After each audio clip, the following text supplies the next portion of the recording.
Good morning, Black Republicans. It's Terry here. I wanted to do a video on my way to work where I actually talk about some recent developments within this past week. But before I get into it, please like, share, comment, and subscribe. So, in this past week, we've had a big week. We've had the first anniversary of the withdrawal in Afghanistan, the botched withdrawal in Afghanistan. We've had student loan forgiveness being announced by Biden.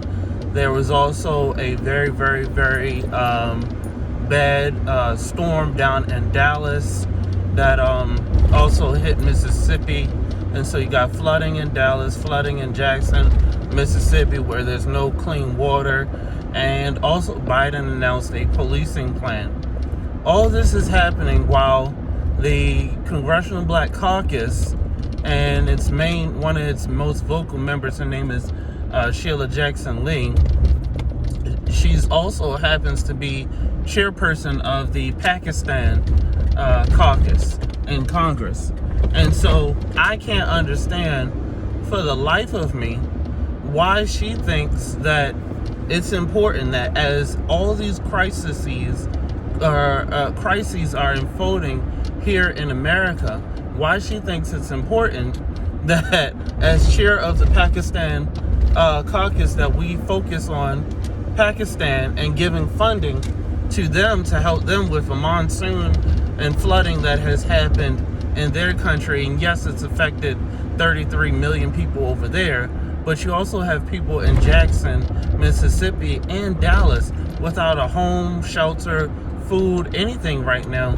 America does not live in an age of abundance financially to help people that are not within our own borders and not born here as American citizens or even just naturalized citizens. Like we have enough problems of our own trying to help our own. We can't consistently try to help the rest of the world as Miss Sheila Jackson Lee, Congresswoman Sheila Jackson Lee, who is one of the rudest congresspersons, by the way, is trying to do. And so I just don't, I really can't fathom that or understand that.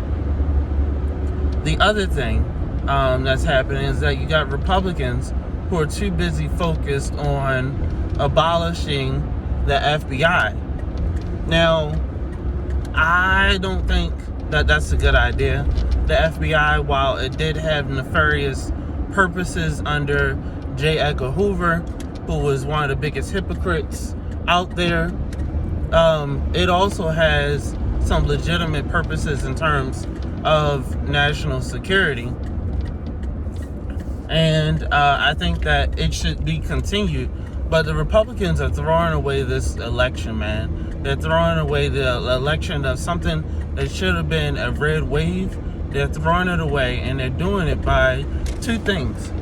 Number one, they're consistently focusing on Trump only. And Democrats want to make this an election about Trump because Democrats have nothing strong to offer.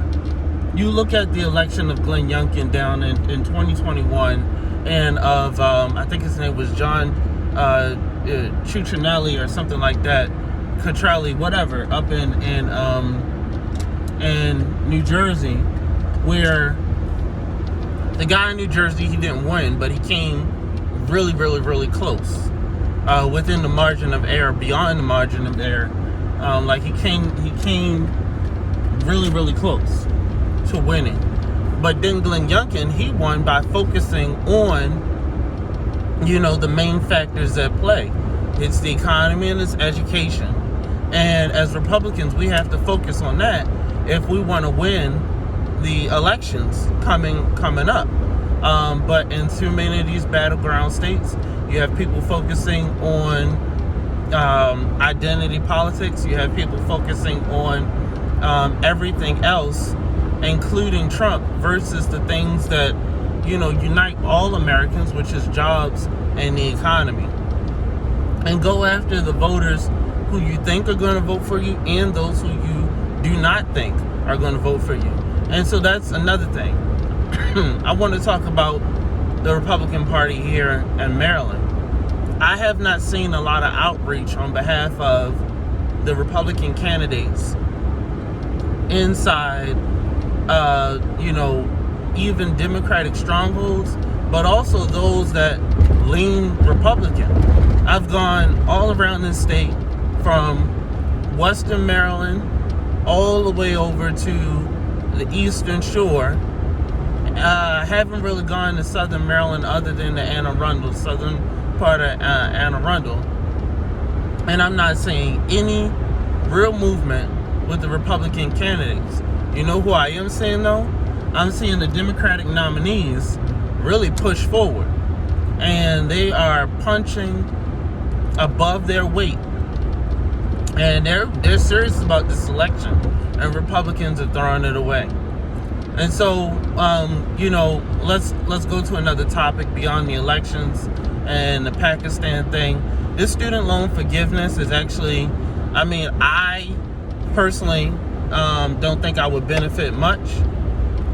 I don't know. It's for those who are Pell Grant recipients. I believe that I was a Pell Grant recipient.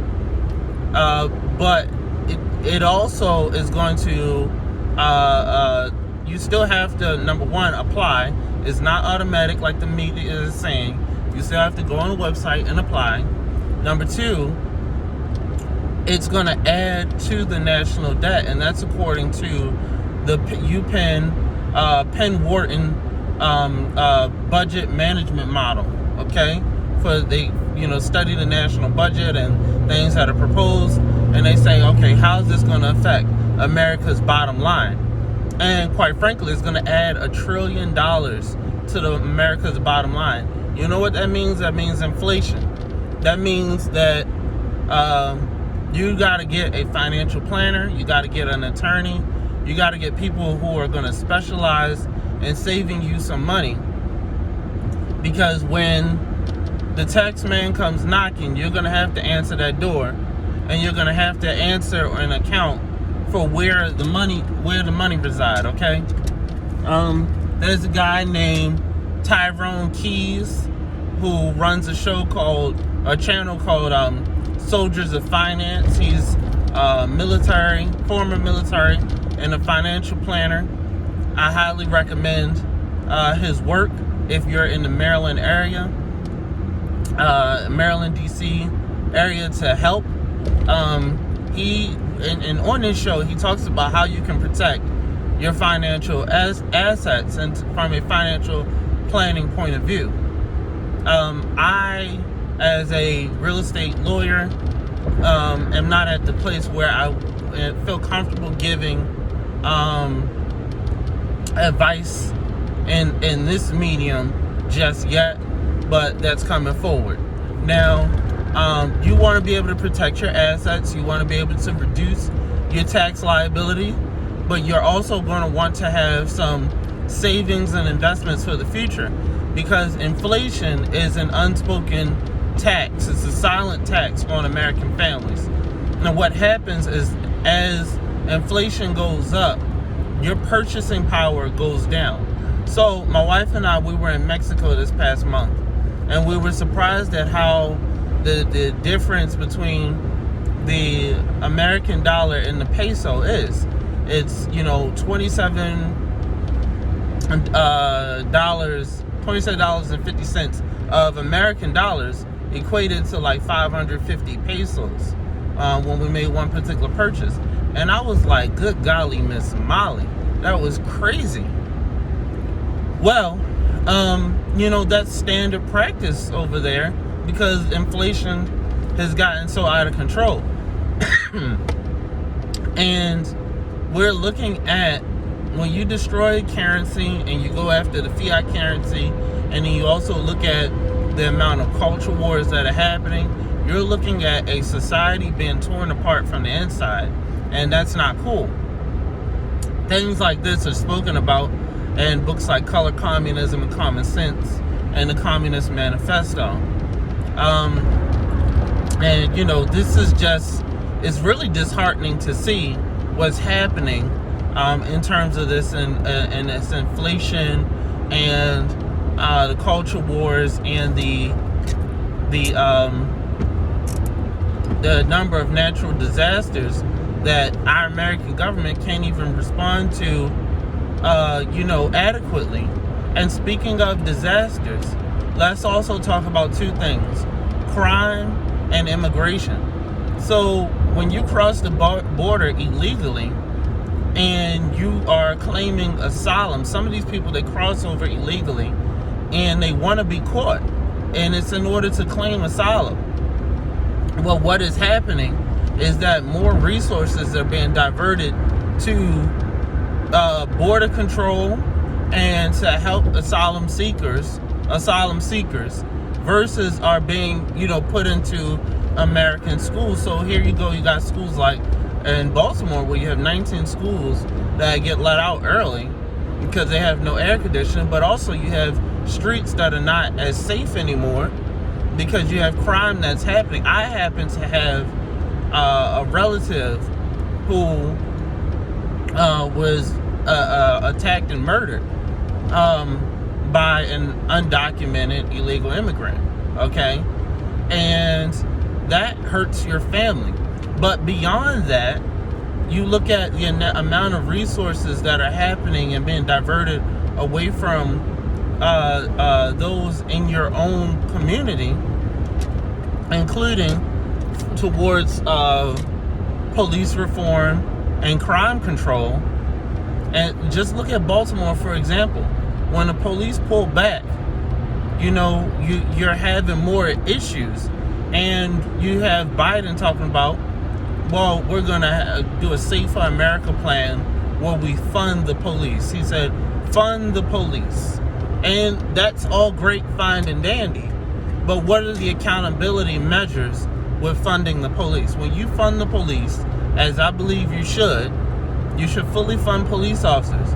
But along with fully funding police officers, you have to make sure that there are accountability measures to make sure that they are not misusing the funds. We look down at Alabama, and I think, it's Alabama, and I think it's a couple of counties in Georgia, where the sheriffs of these counties are also the wardens of some of the prisons, and they've already gone on record as stealing money.